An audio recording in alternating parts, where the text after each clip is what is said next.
ahora sí, la doctora Paula Manso va a hablar de los aspectos cardiovasculares. Bueno, ¿qué tal? ¿Cómo están todos? Yo soy médica de planta de acá, de este hospital, así que para que me conozcan cualquier cosa. Y soy cardióloga infantil y obviamente me toca hablar de la enfermedad cardiovascular del síndrome. Bueno, esto es lo que ustedes ya todos conocen. ¿A qué se debe el síndrome? Ocurre una microdeleción en el cromosoma 7, en la región Q1123, y región en la cual se encuentra el gen de elastina, y ocurre por lo tanto un déficit en la misma. Bueno, todos saben que el sistema cardiovascular tiene en gran componente fibras elásticas y por lo tanto van a ocurrir las consecuencias que bueno, vamos a ir viendo en el sistema cardiovascular. Fundamentalmente se van a alterar, digamos, las arterias de mediano y grueso calibre, se van a encontrar engrosadas, a veces con aumento de músculo liso y por el déficit de la elastina con una disminución de la elasticidad de las mismas. Esto va a generar, obviamente, que el flujo adentro de todo el árbol vascular, al no ser elásticas, no ser expansibles las arterias, sufran mayor estrés ante la presión o el paso del flujo por ellas, y fundamentalmente en los sitios donde se bifurca el flujo, pero bueno, puede ocurrir alteración a todo nivel. Eso generaría una reacción con una estenosis de las mismas, y lo típico en el síndrome de Williams es que esas alteraciones las veamos preferentemente en la aorta, en la parte que asciende, digamos, que va para arriba, para la cabeza de la aorta, en una partecita que es la unión sinotubular, y también en el árbol arterial pulmonar, en las arterias pulmonares.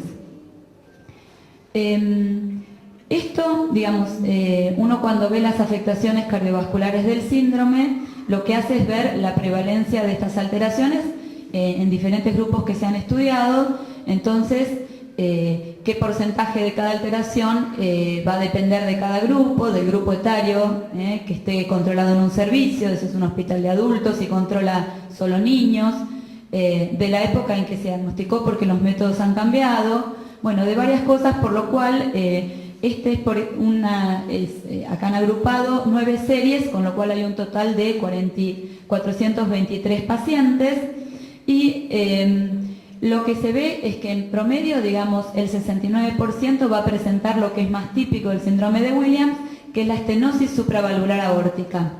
En los diferentes grupos se vio que oscilaba entre un 28% de los pacientes a un 100% de los pacientes.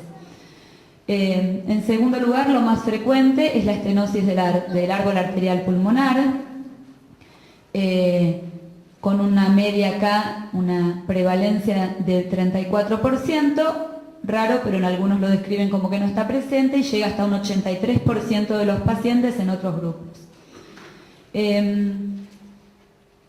La alteración de la válvula mitral es algo que no se tenía en cuenta antes, fundamentalmente por la metodología diagnóstica que usábamos y porque ahora han avanzado, digamos, los métodos, y aparte porque tampoco en general suele marcar el pronóstico del paciente de la enfermedad, no suele ser una alteración grave, pero está presente y cada vez la vemos más.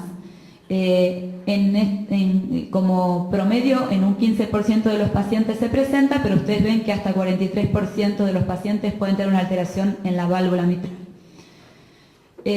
Otros hallazgos no son tan típicos del síndrome, tienen mayor incidencia. Bueno, esto en realidad tienen en general mayor incidencia de otras cardiopatías, entre ellos está la coartación de aorta, si quieren después vamos charlando cada uno, yo ahora los voy a nombrar nomás. La hipoplasia, que es cuando toda la aorta, no ya el lugarcito típico de la aorta ascendente, que es la unión sinotubular, sino cualquier segmento de la aorta puede estar de menor calibre, chiquitito, lo que es la hipoplasia de la aorta, en general más difuso. Alteraciones en la válvula aórtica, alteraciones en la válvula pulmonar, y bueno, como bien jerarquizó el doctor, lo que se ha visto es multicausal, pero seguramente en aquellos donde no encontramos una causa clara debe tener relación con el déficit de la elastina y la proliferación de músculo liso y todo. Es hasta un 30%, un tercio de pacientes con hipertensión arterial. Globalmente, el 84% de los pacientes tendrían alguna alteración cardiovascular y en diferentes grupos, bueno, hasta un 100% de los pacientes llegarían. Bueno, estos, obviamente nosotros vamos a hacer, en general, obviamente vienen con un diagnóstico genético de sospecha confirmado, nosotros vamos a hacer la valoración cardiovascular, como es habitual, con el examen físico, el electro, la radiografía, pero bueno, fundamentalmente nos basamos en los hallazgos del ecocardiograma, por ser un estudio realmente sin consecuencias, no invasivo, y que nos arroja un montón de información. El ecocardiograma es muy útil para valorar el corazón en sí mismo y parte de la aorta, en general la unión sinotubular, que es lo más típico, se ve muy bien. Y después es muy útil para darnos datos indirectos de que puede estar pasando algo en el árbol arterial. Digamos, de las arterias que se alteran, que son la aorta, que obviamente sale del corazón izquierdo, y la pulmonar, que sale en el corazón derecho, lo que nos permite ver el ecocardiograma son los segmentos iniciales, los más grandes. Cuando se van alejando del corazón, ahí ya nos es casi imposible, porque están muy profundo en el pulmón y el aire no nos permite ver con eco, o porque están muy profundo en el cuerpo y los huesos tampoco nos permiten ver partes de la aorta. Entonces ahí es donde fundamentalmente usamos otros métodos que son más invasivos, en general requieren anestesia, pero que son realmente muy útiles, como son la resonancia magnética cardiovascular y la angioTAC, ¿sí? La tomografía para ver los vasos, con o sin contraste. Podemos ver con esto también otro tipo de alteraciones, pero bueno, no cardiovasculares, o por ejemplo de otras arterias, como pueden ser las arterias renales, que también pueden estar alteradas y generan hipertensión. Y también usamos mucho el cateterismo, a veces en el hospital, porque es más fácil conseguir un cateterismo que una resonancia por la obra social, eso lo tenemos gratis, lo otro es muy difícil de conseguir si no tiene obra social o una buena cobertura, y cuando lo hace lo tiene que hacer alguien que conozca el tema. Y aparte también porque muchas veces es un cateterismo para hacer diagnóstico, cuando también puede ser terapéutico por vía de catéteres. Bueno, esto es nada más para mostrarle una ecografía con la parte inicial de la aorta ascendente. Fíjense, la aorta siempre empieza con una parte más gordita y después sigue como un tubo recto, ¿sí? Acá estaría la válvula saliendo del corazón. Siempre en esta unión de la parte que sube de la aorta hacia el cuello, en la parte inicial y esta parte del resto de la aorta ascendente, es ahí donde ocurre la estrechez, con lo cual al corazón le cuesta mucho, tiene que hacer mucha fuerza para sacar la sangre oxigenada a todo el cuerpo. Esos eran lo que pasa es que tuvo un virus. Esto es una angiografía, digamos con catéteres, se inyectó contraste en la aorta, por eso no están viendo el resto del corazón, porque la válvula no permite que pase hacia el corazón el contraste.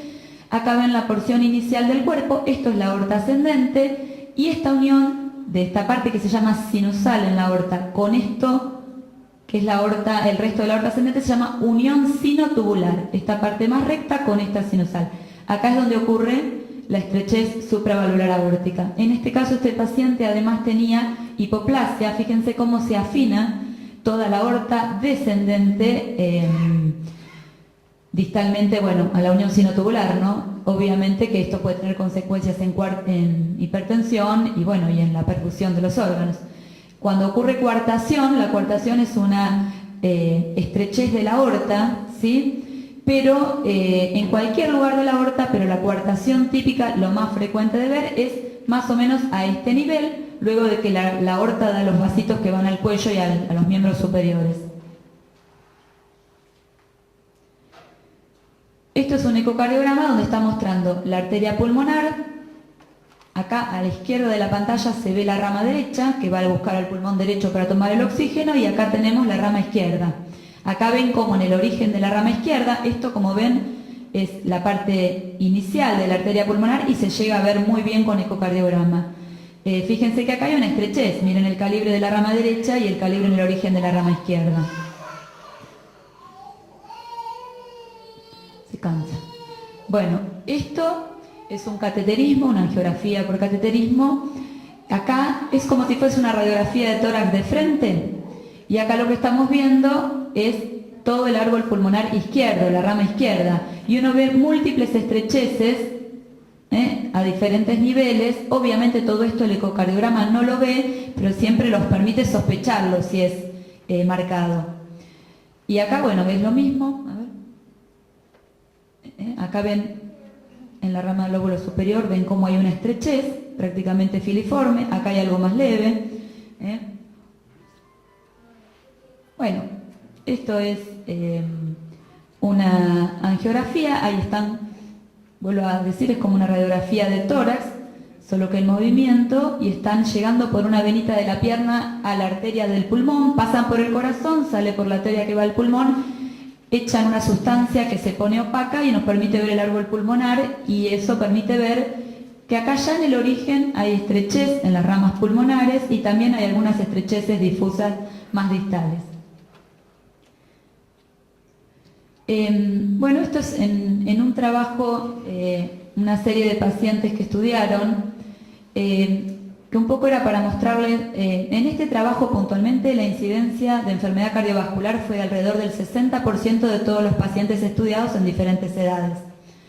Pero lo que hicieron fue, de todos los que tenían enfermedad cardiovascular, la presentación en general era, en más de la mitad se presentaba en menores de 1 año de edad. Un 32%, un tercio de los pacientes con enfermedad cardiovascular lo diagnosticaron en la infancia o adolescencia, entre 1 y 15 años. Y el resto, un poco más del 15%, en pacientes ya adultos, bueno, mayores de 15 años. Si uno considera esos grupos etarios, menor de 1 año, niños y ya adultos, lo que se ve, bueno, en todos los grupos la lesión más frecuente es en general, en todos los grupos no, vamos a decir en los niños, en menores de 1 año y niños, es la estenosis supravalvular aórtica. Y en segundo lugar, la estenosis supravalvular pulmonar. Supra decimos cuando está por encima de la válvula. Las estenosis que nosotros vemos en cardiología muy comunes son en la válvula, en la puertita que está en el cañito que lleva la sangre al cuerpo o al corazón. Cuando está por encima de todo eso hablamos de supravalvular pulmonar o supravalvular aórtica. Pueden estar solas o combinadas. El paciente puede tener estenosis supravalvular aórtica más estenosis pulmonar. Lo que se ve que cuando la enfermedad obviamente se presenta más precozmente, esto no siempre es así, pero es lo que en general ocurre con todas las enfermedades, tiene las formas un poco más severas. Por lo tanto, uno va a ver que de todos los pacientitos que tuvieron diagnóstico antes del año de edad, el 60% van a requerir algún tipo de tratamiento invasivo, cirugía o cateterismo terapéutico en alguna etapa de la vida.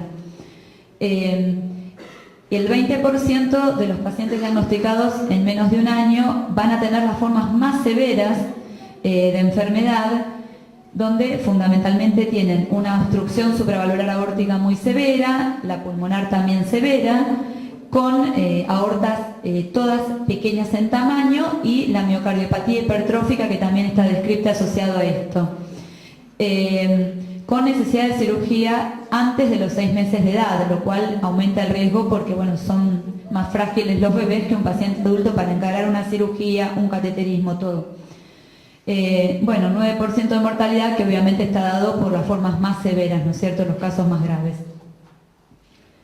En aquellos pacientes que uno hace el diagnóstico de la enfermedad cardiovascular en la infancia, a partir del año y hasta la adolescencia, lo que uno ve siempre sigue siendo la estenosis supravalvular aórtica, lo más frecuente de encontrar, o lo que también marca un poco el pronóstico, porque es lo que suele ser grave y ser progresivo. Y el 27% van a requerir cirugía, alrededor de un tercio en alguna etapa de la vida a futuro, durante la infancia misma o ya de más adultos. En este grupo, un 15% tenían estenosis supravalvular pulmonar y ninguno hubo que tratarlo. Acá vamos a destacar que en general, así como decimos que la estenosis en la aorta suele hacerse cada vez más grave, lentamente, no hay que asustarse, pero digamos, suele ser siempre, va para adelante, siempre va progresando para peor lamentablemente. Al revés de eso, la estenosis supravalvular pulmonar, si bien en algunos pacientes puede empeorar, se vio que en una gran cantidad de pacientes retrograda, incluso algunos que tenían estrecheces en arterias pulmonares, hacia la adolescencia ya no la tienen más. Y en los pacientes con diagnóstico de enfermedad cardiovascular en mayores de 15 años, también sigue siendo la estenosis supravalvular aórtica el diagnóstico más frecuente, y en general se siguen porque no es una forma severa y no han requerido cirugía. Los adultos tienen mortalidad aumentada, pero bueno, se van sumando un montón de cosas de la edad adulta propias del síndrome que vamos a ver, más ya son pacientes con hipertensión, aterosclerosis, y bueno, y entonces en esta serie hay un 40% de mortalidad. Acá es un poco lo que decíamos, son pacientes que tienen un riesgo aumentado de muerte súbita 25 a 100 veces más que la población normal. Esto hay que tenerlo presente, no poner el grito en el cielo, porque obviamente es muy baja la incidencia en la población normal, con lo cual aunque sea 25 veces más, sigue siendo baja. Pero bueno, hay que estar atento a los controles, tratar de entender cuáles son las cosas que lo pueden producir para tratar de darle alguna solución. Así como nosotros dijimos que se alteraban las arterias de mediano calibre, bueno, las coronarias son, digamos, la aorta, que es el caño grande que vieron, es el vaso que lleva la sangre con oxígeno a todo el cuerpo. Y esa sangre la bombea el corazón, pero el corazón también necesita oxígeno. Entonces, las primeras arterias que da la aorta, ni bien sale del corazón, vuelven al corazón mismo para oxigenarlo, y son las coronarias. Pero son arterias también que tienen elastina, que tienen todas las alteraciones descritas en el síndrome, y se han encontrado estrecheces relacionadas a todo esto, y además son arterias que, como la obstrucción está un poquito por arriba de donde emergen, son arterias que están sometidas a mucha más presión que lo habitual si hay una obstrucción en la aorta, porque quedan por debajo de la obstrucción y por lo tanto están recibiendo flujo a mayor presión que una persona normal. Además de eso, como el agujerito donde nacen está muy cerquita del lugar donde se implantan las coronarias y la válvula, puede hacer que se distorsione la arquitectura de toda esa zona y de alguna manera quede ocluido el orificio o el ostium de entrada de flujo a esas coronarias desde la aorta. Además, lo que se ha visto es que prolongan el QTc. Esta es una medición que nosotros hacemos en el electro, que nos habla un poco de los tiempos en que recorre la electricidad del corazón, y que cuando el QTc está prolongado puede llevar a arritmias también graves. Hay algunas cosas para hacer, tratamientos, hay que valorarlo, pero se ha visto que tiene una mayor incidencia de un QTc prolongado. Bueno, todo esto obviamente genera isquemia, que es, digamos, el sufrimiento por falta de oxigenación del músculo, y obviamente si no hay oxígeno también el corazón puede hacer arritmias. Esta es otra angiografía. Acá fíjense, la aorta se origina acá, todo esto sería el corazón, nuestra sombra más grande es el corazón. Se origina acá está la valvulita, sube la aorta, en la unión de esta parte más gordita con este tubo, es la unión sinotubular donde se estrecha, es la famosa estenosis supravalvular aórtica, y fíjense cómo las coronarias, que son estos vasitos que le digo que vuelven al corazón, su origen está muy cerca de donde se está tironeando, digamos, o retrayendo todo por la estenosis, y por lo tanto se pueden ver obstruidas. Y por otra parte, acá el corazón hace mucha fuerza para pasar por acá, y entonces toda esta sangre está a mucha presión y eso repercute en las coronarias. Bueno, si la estenosis supravalvular aórtica, como dijimos, es la alteración más frecuente en el síndrome de Williams. Si bien la historia, uno no puede ver si tiene una estenosis supravalvular, saber, tener la bola de cristal, si va a hacerse severa en un mes, un año, 5 años, si alguna vez va a necesitar cirugía, es muy variable de paciente a paciente, pero lo que sabemos es que es progresiva y que suele ser más rápidamente evolutiva la severidad, digamos, si es más severa al momento de su diagnóstico. Digamos, alguien que tiene una estenosis muy leve, es probable que sea leve, apenitas más que leve, un poquitito más que leve, así toda la vida, mientras que un paciente que tiene algo moderado es probable que en menor tiempo pase a ser severo.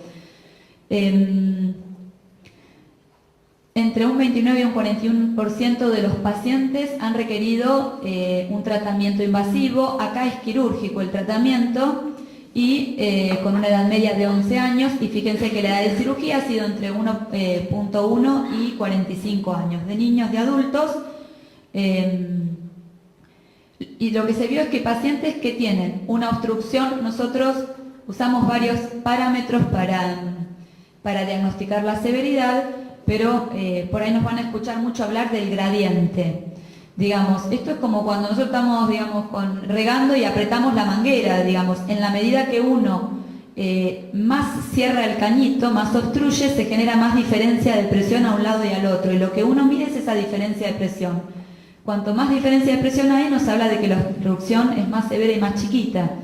Entonces, los pacientes, que por suerte son la mayoría, como la mayoría de las enfermedades, lo leo es la mayoría, con una obstrucción ligera, 20 mililitros de mercurio es una diferencia, un gradiente muy bajito, en general pueden permanecer así toda la vida y por ahí nunca requieren tratamiento. En cambio, los pacientes que tienen al momento del diagnóstico más de 20 milímetros de mercurio,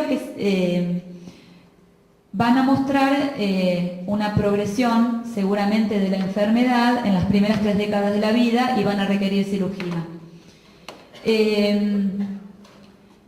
A diferencia de todo esto, la estenosis de la arteria pulmonar en general se diagnostican antes de los 15 años. Es raro que si fue estudiado un paciente de niño o adolescente le ocurra una estenosis supravalvular de adulto.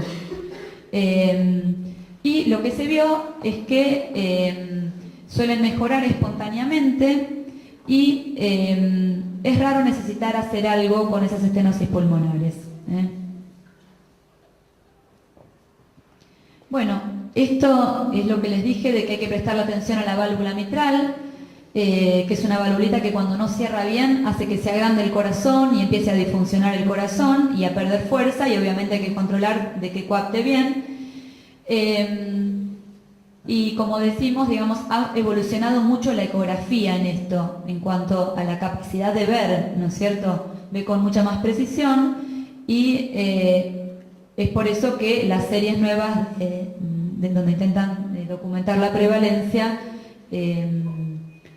encuentran actualmente mayor prevalencia de enfermedad mitral. Siempre en general no es la que marca el pronóstico, no suele ser una alteración severa, pero hay que ir controlándola porque se puede hacer severa, suele ir cada vez progresando la enfermedad y estar más alterada la válvula. Bueno, esto habíamos empezado a hacer con la doctora Mercado y el doctor Rostelo, me habían invitado a hacer algún eco y lo que veíamos era eso. No se siguió, pero bueno, veíamos la mayor incidencia de alteración mitral en relación a lo que estaba descrito en los estudios más viejitos. El seguimiento obviamente debe ser durante toda la vida, fundamentalmente el control clínico y, como dijimos, el ecocardiograma Doppler por ser el estudio, que es menos invasivo, que no es invasivo prácticamente, y que no genera consecuencias en el paciente. Y bueno, y cuando el eco sospechamos que hay algo que necesitamos profundizar más en los estudios, sobre todo, como dijimos, cuando queremos estudiar las alteraciones o las estrecheces más lejanas del corazón de las arterias pulmonares o la aorta no ascendente, en general usamos la resonancia magnética nuclear, la tomografía y, como dijimos, el cateterismo diagnóstico. En los adultos, considerar estudios de perfusión miocárdica. Estos son los estudios que se hacen a los pacientes que tienen infarto, que tienen problemas coronarios, ¿no? El síndrome de Williams, digamos, pero en definitiva sufren de lo mismo si tienen poco flujo en las coronarias. Y es para ver cómo llega el oxígeno al músculo cardíaco. Bueno, acá más o menos les puse cómo deberíamos hacer un poco el seguimiento en aquellos pacientes con estenosis supravalvular aórtica muy leve, con que los controlemos cada 1 o 2 años está más que bien, porque sabemos por los casos que hemos estudiado que la progresión no es tan súbita y entonces es probable que, bueno, controlándolos así, con este tiempo, estos intervalos no nos escape una progresión significativa. En aquellos con una obstrucción moderada ya deberíamos controlarlos en forma anual y en forma severa cuando vemos que se puede estar acercando a la cirugía cada 3 a 6 meses. Esto vale sobre todo para la infancia y adultos. En chicos menor de 1 año, obviamente las cosas son siempre más aceleradas, los cambios pueden ser más rápidos y es por eso que si uno ve una lesión moderada severa lo tiene que controlar más de cerquita, lo verá al nacer, al mes, después a los 3 meses y según cómo ve que va progresando lo espaciará o necesitará achicar los controles. En la estenosis supravalvular pulmonar más o menos lo mismo, va a depender de la severidad, vuelvo a repetir, en general al contrario, cada vez la controlamos menos y vemos que va retrogradando y en general no marca, digamos, el pronóstico o la gravedad de la afectación cardiovascular. Respecto al tratamiento, bueno, médico fundamentalmente de la hipertensión,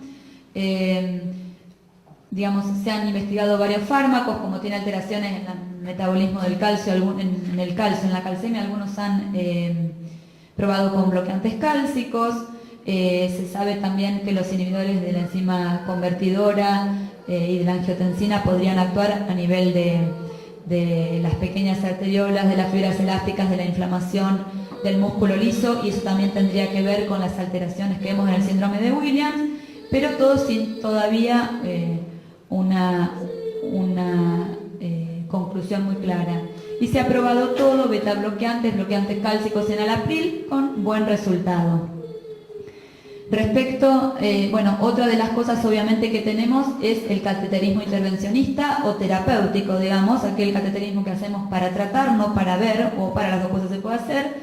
Fundamentalmente la angioplastia, que puede ser con stent o sin stent, que es mediante un globito que se infla dentro de las arterias, intentar dilatar las zonas obstruidas de las arterias sin necesidad de abrir el tórax, digamos, haciéndolo desde dentro del corazón. Esto fundamentalmente para el árbol arterial pulmonar y para algunos sitios de la aorta. Para la estenosis supravalvular pulmonar el tratamiento es quirúrgico, ¿sí? Acá lo vemos. Y también podemos trabajar si vamos a operar a un paciente bueno, yo no opero, pero si lo van a operar de estenosis supravalvular aórtica, sobre la parte del árbol pulmonar que está próximo, donde puede trabajar el cirujano que no está metido muy adentro del pulmón. Bueno, esto es la aorta ascendente, fíjense, esta es la partecita de la obstrucción sinotubular y acá ven cómo le ponen un parchecito intentando agrandar la zona. Justo hay una chiquita en este momento en la RECU operada con esta técnica. Ya te aburriste, ya termino. ¿Sí? Ven y ayúdame si querés. Bueno, en general la cirugía anda muy bien, con baja mortalidad y el seguimiento a mediano plazo es muy bueno. Es raro que se vuelvan a reobstruir. Las técnicas son varias, digamos, algunos ponen este parche como si fuese una I invertida, una Y, porque intenta, digamos, la aorta en su origen tiene como 3 bolsitas, digamos, e intenta que quede bastante simétrica, entonces entra una bolsita en otra. También hay una cirugía que intenta ampliar las 3 bolsitas en el origen, pero bueno, no ha habido gran diferencia entre usar una técnica y otra, eso queda en manos del cirujano. Bueno, y acá lo que les estoy mostrando, esto es como si fuese de nuevo una radiografía. Acá no estamos viendo con contraste la arteria pulmonar, pero imagínensela porque está acá, y esto es como un alambre, una cuerda, se llama, que se metió por una vena en la arteria pulmonar y tenía arriba de esa cuerdita, entró bien aplastadito esto que se llama un stent, que es como un rulerito. Adentro se entra con un globito desinflado, todo para que pueda pasar por las arterias, y una vez que está posicionado en el lugar de la estrechez, se infla con presión el globo, eso hace que se impacte, digamos, ese rulerito en la arteria, y esto es lo que se llama una angioplastia con stent. Digamos, si no dejamos puesto esto, es una angioplastia con balón, que es inflar el globito y tratar de estirar la pared. El tema es que a veces dura menos, porque, digamos, vuelve otra vez para atrás la arteria y vuelve a obstruir. Pero bueno, los chicos chiquititos no podemos poner stent porque tienen que tener un quilaje que permita el acceso de una de estas prótesis, digamos. Al lado, ahí se ve cómo está, después de que dilató una arteria pulmonar, fíjense, estas son las dos ramas, derecha e izquierda, esta es la derecha, fíjense cómo quedó el stent y la arteria acá tiene todo el mismo calibre, ¿sí? Probablemente acá, esta no es la misma que esta, probablemente acá tenía una disminución de la luz muy significativa. Bueno, esto es todo.